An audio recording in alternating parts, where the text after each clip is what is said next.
Di Jakarta Barat menjadi korban perampokan di dalam angkutan umum. Dalam modusnya, saudara, pelaku memutar rute perjalanan sebelum melakukan penganiayaan dan melakukan perampasan terhadap korban.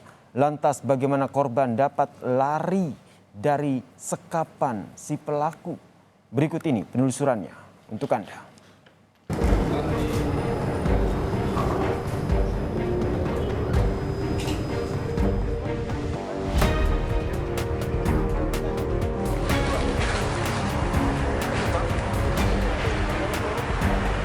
Sampai sana.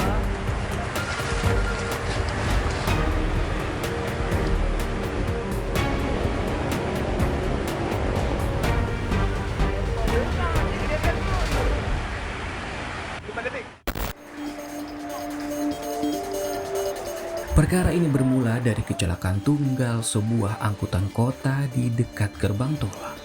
Polisi yang mendatangi lokasi kejadian tidak dapat menemukan sopir angkutan yang diduga menjadi pelaku perampokan.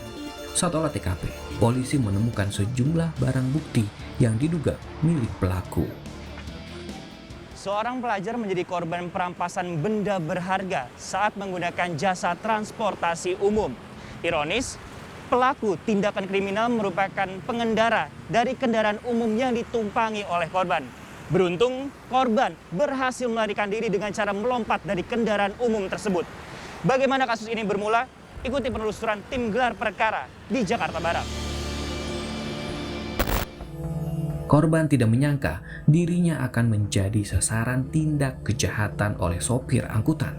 Kepada kami, korban mengaku pelaku awalnya bersikap ramah dan sempat mengajak berbincang. Namun korban menilai gerak-gerik pelaku mencurigakan. Terlebih saat pelaku meminta berpindah tempat duduk dan memutar rute angkutan.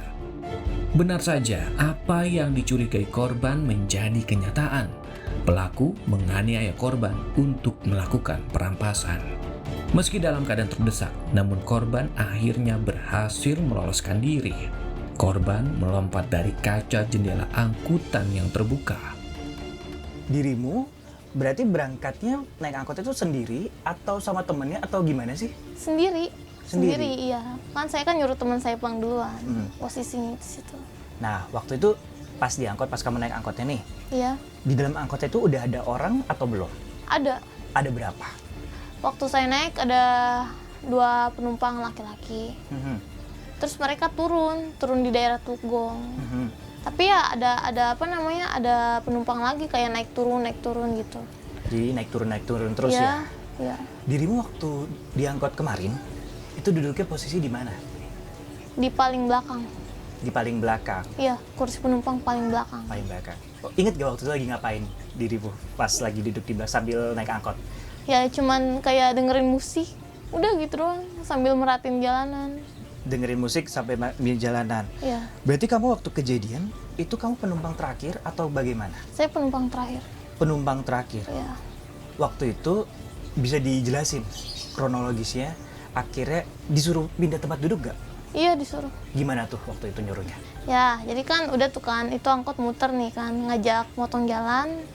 Terus di situ penumpang terakhir turun tuh di situ. Di mana turunnya? Di TPU Kebon Jahe. Oke. Ya waktu pas motong jalan itu. Sisa saya nih. Akhirnya si angkot ini muter lewat inian JB. Di situ dia berhenti sebentar terus ngomong sama saya. Katanya mau ngasih setoran ke Rawabuaya. Terus saya iyain aja kan. Saya iyain aja karena posisinya di situ masih belum malam banget. Udah di situ jalan. Di situ saya mulai diajak muter-muter sampai jam 10-an ya. Nah pas dia nyuruh saya kayak pindah tempat duduk ke kursi supir, itu tuh dia bilang sama saya katanya duduk di depan aja Neng, kalau di belakang takut dipalakin anak-anak. Ngomong gitu. Ya akhirnya saya nurut dong duduk di depan.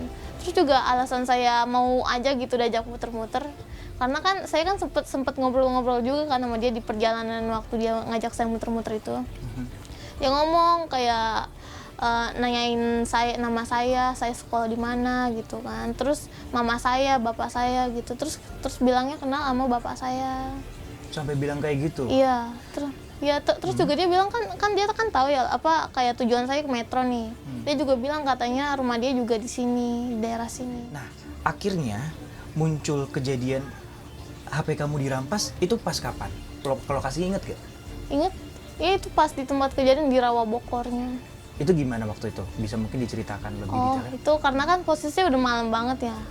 Ingat gak jam berapa? Sekitar jam 10 mau jam ke setengah 11-an kali ya. Karena kan pas kejadiannya tuh jam setengah 11. Jadi di situ kayak kakak saya yang kerja di Pionir nih kan udah pulang nih jam 10. Nah, nelponin saya mulu nih karena saya di situ posisinya belum pulang kan. Mama saya, kakak saya tuh. Terus mama saya video call nih. Video call mama saya. Pas mau saya angkat, HP saya langsung ditarik sama dia. Oke, habis ditarik? Ditarik, iya kayak kepala saya dipukul. Ingat waktu itu dipukulnya pakai apa? Enggak, soalnya kayak kan pas mau saya angkat nih kan, mau saya angkat.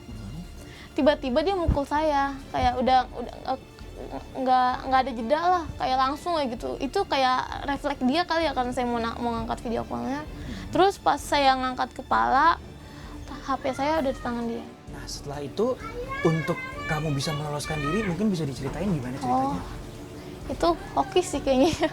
Gimana? Soalnya kan udah kan, dia udah mukul saya, terus saya suruh nurut sama dia, saya nurut, saya disuruh pindah ke bangku penumpang, pindah lagi nih Ke yang belakang? ya lewat selipan bangku supir tuh. Saya pindah lagi, saya nurut kan, saya duduk tuh kan, terus pas banget jendela penumpangnya kebuka, Yang mana jendelanya? yang paling depan, Oke, terus? yang paling depan. Dia suruh saya tutup jendelanya. Pas mau saya tutup, pas banget saya ngeliat satpam berdiri di situ. Saya ngeliat satpam, saya refleks tuh langsung ngeluarin setengah badan, teriak minta tolong, terus langsung loncat dari situ. Sempat buron, pelaku dapat ditangkap di sebuah pos pengisian. Pelaku tak berkutik, barang bukti yang sudah disita menjadi penguat penangkapan. Pelaku terus memacu kendaraannya dari arah perapatan Kamal menuju pintu tol Sediatmo. Disitulah pelaku oleng, mobilnya kemudian terbalik. Setelah terbalik, pelaku tidak berhenti, pelaku meninggalkan kendaraannya untuk kabur ke arah rawa-rawa mangrove. Di sana pelaku juga meninggalkan handphone korban beserta sendal jepit pelaku tertinggal. Dari pelaku akhirnya berniat untuk mengambil HP korban. Ada motif apa saja sebenarnya, Pak? Intinya pelaku ingin menguasai handphone korban untuk selanjutnya apabila berhasil akan dijual. Akan berhasil dijual. Sudah ada penadahnya atau baru berencana? Belum. Belum ada. Ini sebenarnya kalau kita coba gali lagi, apakah ini kemudian ada sindikasinya atau memang murni saat melihat korban lengah sedang memainkan HP akhirnya timbul niat untuk melakukan perbuatan tersebut? Jadi niat dia timbul ketika memperhatikan pelaku sedang memainkan HP. Dia lihat HP korban cukup bagus sehingga dia langsung ada niat untuk berupaya menguasai HP tersebut dengan cara merampas. Bagaimana akhirnya kemudian polisi bisa meringkus pelaku? Dari mana informasinya, Pak? Setelah mendapatkan informasi dari masyarakat, tim dari unit reskrim Polsek Kalideres dan unit Jatanras Polres Jakarta Barat langsung menuju TKP, mengumpulkan keterangan-keterangan dari saksi-saksi, kemudian melakukan olah TKP, sehingga mengarah ke seseorang yang kuat dugaan adalah pelaku. Baik, itu ditangkap di daerah mana, Pak, pelaku? Setelah kita lakukan penyelidikan, pelaku berhasil diamankan di daerah Kapuk, di dekat sebuah pom bensin.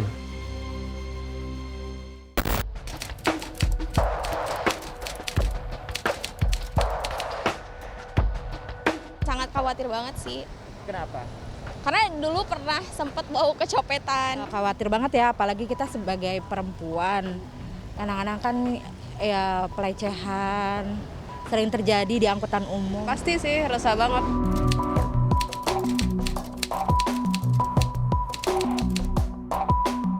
Tasnya saya taruh di depan dan saya kan punya kayak klip gembok kecil gitu.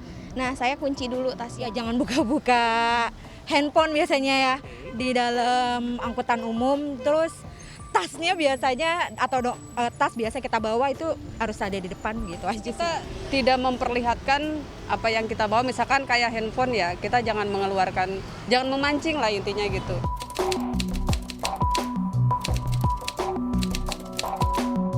Daerah DKI Jakarta sih aman ya, karena saya juga kan kalau kerja naik busway, tapi kalau untuk masih daerah kayak Bogor, kayak angkot kayak gitu, kayaknya kurang deh. Sedikit aman ya, apalagi sekarang kan udah ada yang mikrolet yang apa, yang Transjakarta itu loh. Nah itu udah lebih aman. Nyatanya masih banyak terjadi hal-hal kriminal seperti itu gitu. Dalam kajian kriminologi, tindak kejahatan di dalam angkutan umum bisa menargetkan siapa saja. Motifnya pun beragam, mulai dari kebutuhan ekonomi, seksualitas, hingga masalah pribadi. Bagaimana kacamata kriminologi melihat kasus kriminal yang terjadi di transportasi umum? Sudah bergabung bersama kami Yogo Trihendriarto, kriminolog dari Universitas Indonesia. Mas Yogo, mungkin bisa dijelaskan apakah kemudian yang menjadi faktor kriminalitas terjadi di transportasi umum? Ya, kejahatan di transportasi umum itu menjadi hal yang dianggap normal karena dia akan terus berulang dari masa ke masa, tidak akan berhenti selama ada penggunaan transportasi publik. Yang pertama, alasan terjadinya kejahatan di transportasi publik adalah alasan penguasaan harta karena alasan atau motif ekonomi. Kedua adalah adanya bentuk kekerasan yang menyangkut fisik gitu ya. Bentuk-bentuknya bisa kekerasan fisik ataupun dengan kekerasan seksual dilakukan oleh pelaku terhadap penumpang atau sesama penumpang. Jadi bisa beragam kejahatan, tidak melulu antara pelakunya supir dengan penumpang, tapi dengan penumpang bisa terjadi di transportasi publik tadi. Sebenarnya ada target tertentu nggak sih biasanya yang kerap menjadi korban? Apakah usia tertentu atau mungkin gender tertentu atau seperti apa? Yang pertama, untuk menjelaskan kejahatan transportasi publik tentu ada 3 faktor utama. Pertama adalah potensial offender atau ada pelaku potensial. Itu bisa supir atau bisa penumpangnya sendiri. Dia akan melakukan rasionalisasi terhadap pilihan korbannya.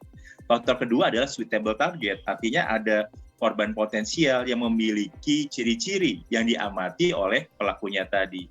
Jadi kalau kecenderungan korban kekerasan seksual tentu yang lebih banyak dijadikan target sasaran adalah perempuan gitu ya. Sendirian gitu, tidak ada pengawasan dari orang lain, dilakukan pada malam hari, maka kecenderungannya menjadi kekerasan seksual.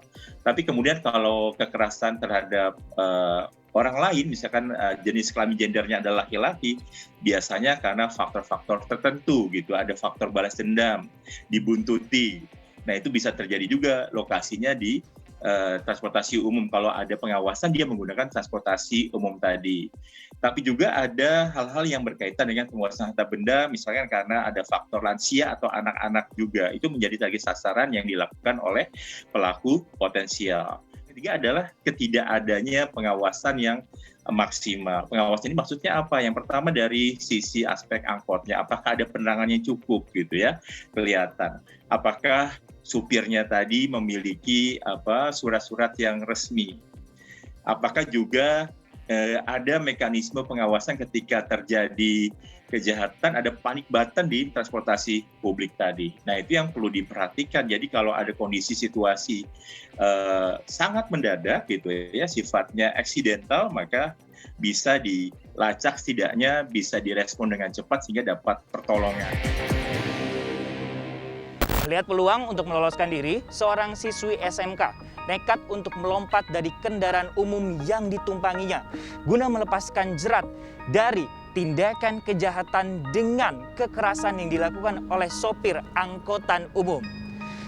Mencuatnya kasus kriminal di dalam transportasi umum membuat masyarakat tentu harus waspada agar tidak terjerat dalam masalah karena memberi celah kepada orang-orang yang bisa memanfaatkan waktu saat kita lega. Francisco Donasiano, Yogi Syarefi, Kompas TV, Jakarta.